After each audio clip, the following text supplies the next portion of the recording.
नमस्कार दोस्तों, समय समय पे हर चीज़ बदलती रहती है। हाँ, हम आपको परेशानियाँ तो ज़रूर होती है। दोस्तों जैसे पहले आपका 32 केबी कार्ड था, अब उसको हाईटेक करके 64 केबी कार्ड आ गया।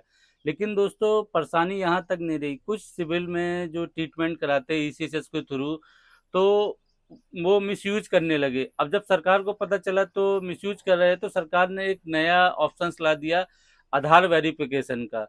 तो दोस्तों इसमें कुछ व्यूअर को कन्फ्यूजन है और कुछ को प्रॉब्लम भी आ रही है। जैसे आपको स्पर्श में प्रॉब्लम आई थी कि आपके पीपीओ में नाम अलग था और आपके आधार कार्ड में नाम अलग था, तो आपको ये प्रॉब्लम की परेशानी का सामना करना पड़ रहा था। ऐसे ही दोस्तों अब एक नई परेशानी खड़ी हुई है ईसीएसएस कार्ड की, जो आधार कार्ड से लिंक हुआ है, उसमें आपको एक परेशानी की थ्रू हो रही है। तो दोस्तों आज के मेरे 4 व्यूअर ऐसे हैं जो उन्होंने क्वेश्चन पूछा है, तो अगर इनमें आपका मिलता-जुलता क्वेश्चन है तो आप देखिए, नहीं तो आप वीडियो के नीचे कमेंट्स भी कर सकते हैं। लेकिन ज़रूरी है दोस्तों कि मैं मानता हूँ कि ये प्रॉब्लम आपको भी आ सकती है, क्योंकि स्पर्श में आई है तो ये ज़रूरी नहीं कि आपको ना आए। हाँ, आपने अगर स्पर्श में सुधरवा लिया है तो कोई दिक्कत नहीं है, आपको कोई प्रॉब्लम नहीं आएगी। तो पहले मैं आपको उन चारों व्यूअर के क्वेश्चन दिखाता हूँ, फिर आपको बाकी वो पूरा वीडियो एक्सप्लेन करता हूँ। तो चलिए आज का वीडियो शुरू करते हैं। दोस्तों देख सकते हैं पहले व्यूअर क्वेश्चन है, सर पीपीओ में एड्रेस चेंज किया है तो क्या ईसीएसएस कार्ड में भी चेंज करना होगा? दूसरा है, सर मेरे पापा का पैरालिसिस है तो उनका वेरिफिकेशन कैसे होगा? तीसरा है दोस्तों, सर ईसीएसएस कार्ड और आधार कार्ड में मदर की डेट ऑफ बर्थ अलग है तो कोई प्रॉब्लम होगी?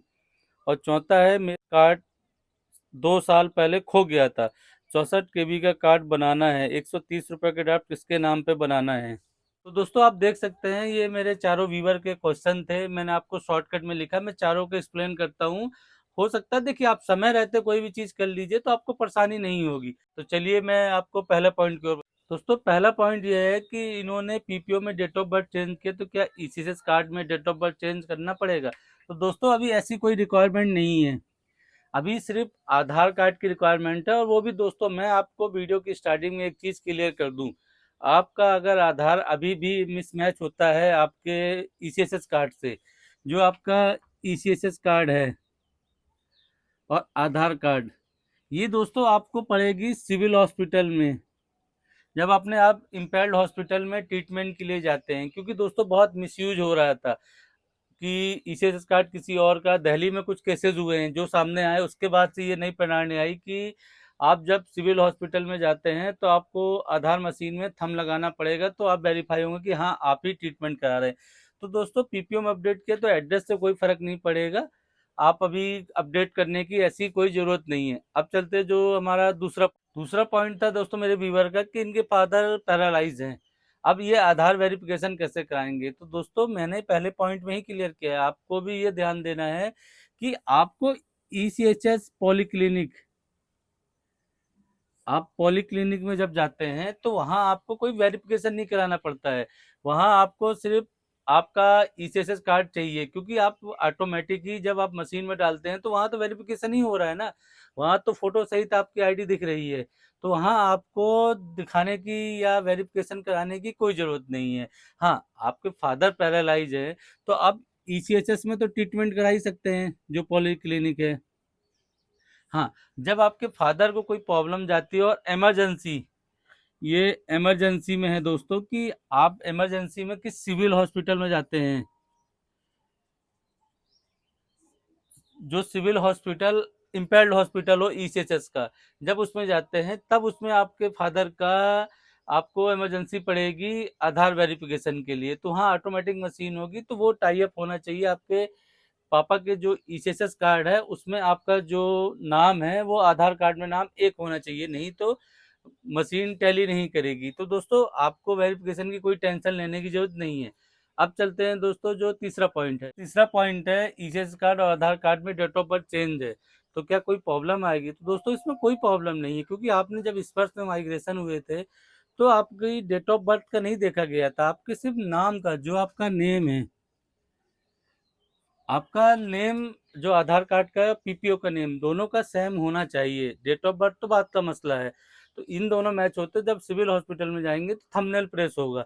हाँ, इसी से पॉलीक्लिनिक में आपको ऐसी कोई रिक्वायरमेंट नहीं, तो इससे आपको कोई परेशानी नहीं होगी डेट ऑफ बर्थ की, अगर आपकी जो ईसीएसएस कार्ड है और आधार कार्ड, इन दोनों में डेट ऑफ बर्थ चेंज है, अलग अलग है, तो ऐसी कोई प्रॉब्लम नहीं जाती है।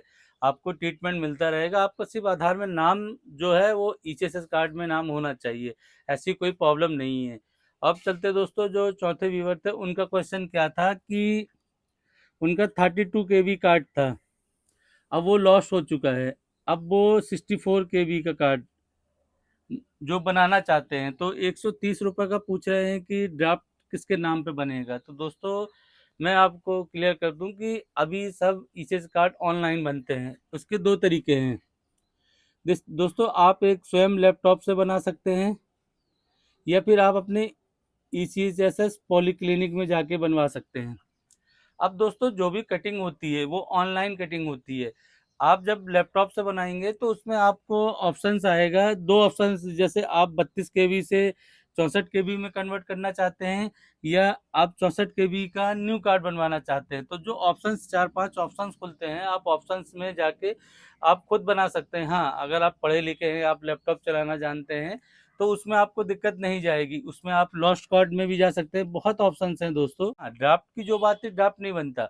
आप चाहे ईसीएसएस से बनाइए, चाहे ये बनाइए, आपका फोन पे, पेटीएम या किसी भी ऑनलाइन ट्रांजैक्शन से क्लियर हो जाएगा। हाँ, ये चारों पॉइंट में दोस्तों एक चीज क्लियर है, कॉमन है, कि आपको आधार जो आप स्पर्श से कराते आ रहे थे, जैसे कि आपका स्पर्श में और आधार में एक सेम होना चाहिए। जब आपका खुलता था रिकॉर्ड में पीपीओ के अनुसार, कि आपका पीपीओ में आधार जब सेम हो गया तो आपके अब ईसीएसएस कार्ड में भी सेम हो जाएगा, तो कोई प्रॉब्लम नहीं आएगी। हाँ दोस्तों, आपको अभी भी कोई कंफ्यूजन है कि जो मैंने चारों पॉइंट बताए, इनके अलावा आपको कोई कंफ्यूजन है या कुछ क्वेश्चन है, तो आप नीचे कमेंट कीजिए, मैं रिप्लाई देने की कोशिश करूंगा।